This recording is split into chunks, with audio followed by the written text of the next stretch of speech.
Hey, aloha everybody, good morning.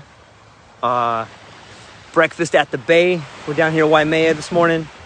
It's a beautiful day out here, and I just kind of want to share it with you guys. See how everybody's doing, how everybody's feeling. Hope you catch this scenery right here.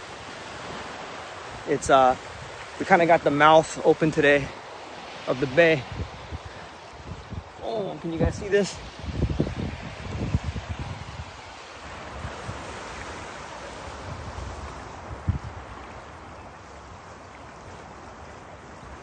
Kind of shaky, sorry. Every now and then the sandbar will break open, then it just flows right in. My daughter about to get nuts over there. Flip it around, you can kind of see the inlet right here. But it's a beautiful morning out here, and just kind of doing a little walk and talk, seeing how everybody's feeling. I guess one thing we could talk about this morning is going back to normal. What does normal even mean anyway? Does anybody want to go back to normal?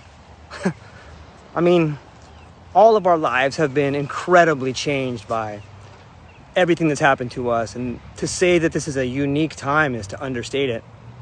But I kind of want to share with you guys what my normal was. And I think maybe some of you were in the same boat. My normal consisted of getting up at like 4:45 in the morning and then making breakfast for my girls and commuting about an hour and a half.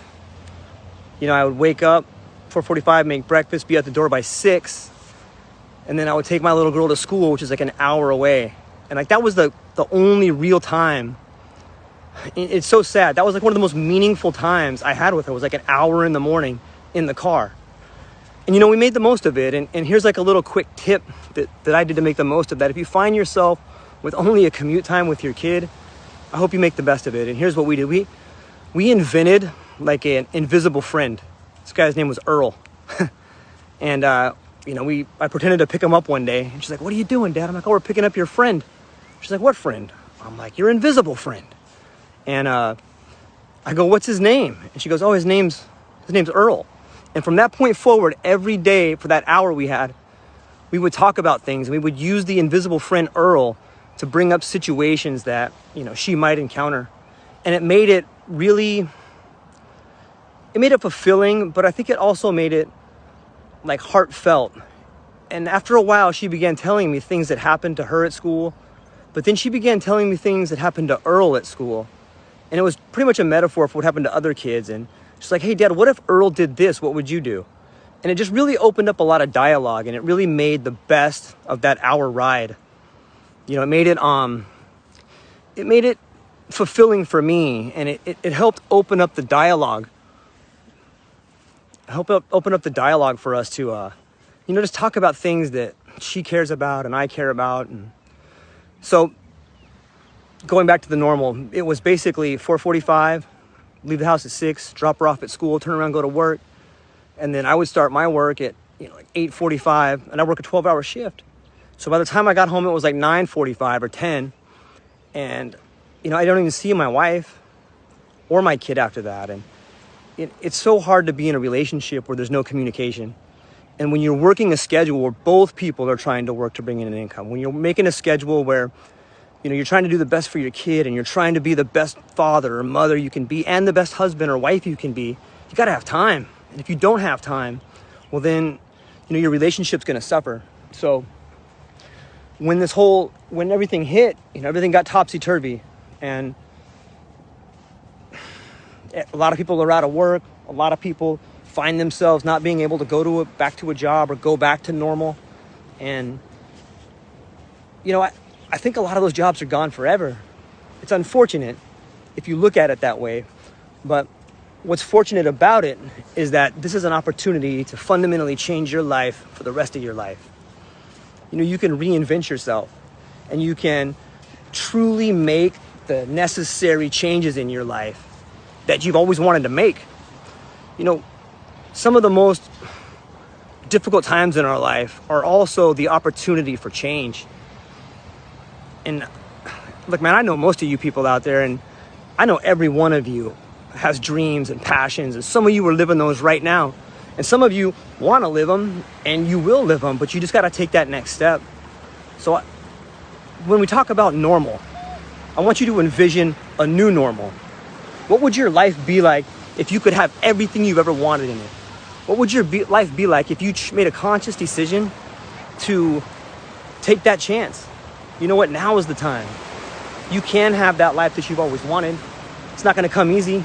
You're going to get some setbacks, but this whole conversation about normality and the situation we're living in, it just goes to show you that things are not normal. They've never been normal, and they're never going to be normal. In fact, I don't think I've ever met a normal person. I've met plenty of people, and a lot of them are outstanding in lots of ways, and maybe not so outstanding in some other ways. You know, it's a good time to work on yourself and your relationships and take advantage of the situation that we have right now. And just remember that, you know, there's a lot of beauty in your life, and there's a lot of people that look up to you, whether it's your family or your little cousins or your aunt or your uncle, or it could be anybody out there. And you have an obligation to perform for those people, you know, especially as a father or a mother or as a mentor. When you get in a tough situation, how do you deal with it? Do you make a conscious decision to throw your hands up in the air and get frustrated or blame other people? You know, I know I've done that in the past. I've made a lot of mistakes. But I don't think you can ever use the word fail, because if you learn from your mistakes, then you never fail. You know what I mean? Look at this angel right here. So we're out here at the bay this morning. We're just, what do you think about the bay, DZ? There it is. It is approved. Father tested, child approved. So with that, we'll just do a little bit more walking and talking, and give you guys a little bit more shot of the bay over here. It's a beautiful morning. Maybe we'll get up to the rocks over there. You guys can see some kids jumping over there. But for the most part, I just wanted to talk to you guys and see how everybody's doing, and let you know that I love you guys and I'm thinking about you. And I hope you decide to make the positive changes in your life that you need to. Another thing, you know, since we're talking, I guess maybe since I'm ranting, one thing that's kind of helped me out quite a bit is that keeping a journal, right? Even this girl's been keeping a journal. And we've figured out a pretty good way to, I've said it before, when you talk about it, it's a dream. When you envision it, it's possible. But when you schedule it, it becomes real. And that's what that journal's for. You know, one of the most amazing things I found writing in my journal is that one of the first things I do in the morning is I roll over and I start writing in there. And for a long time, ladies and gentlemen, I didn't have any dreams, you know, or I kind of had dreams, but I didn't really remember them. But what I've learned is if you wake up first thing in the morning and you write down what your dreams are, they start becoming clearer. And I'm not saying your dreams are going to be the goals of your life. You might dream about something crazy, about eating peanut butter and fried rice, or, you know, something like that. But I've learned a lot from that morning journal, and you start analyzing your dreams, and you start realizing what your subconscious is trying to tell you. And I think you can build a better relationship with yourself once you start listening to what your subconscious or your dreams or your inner dialogue is trying to tell you. So with that, I'm going to go ahead and just close it out for a little bit. But I'm thinking about you guys, man. The older you get, the more you need the people you knew when you were young. And I hope some of you guys choose to come out here and visit me. I got an extra board. I got cold beers. And dude, I'm thinking about you guys. All right? I love you. Aloha.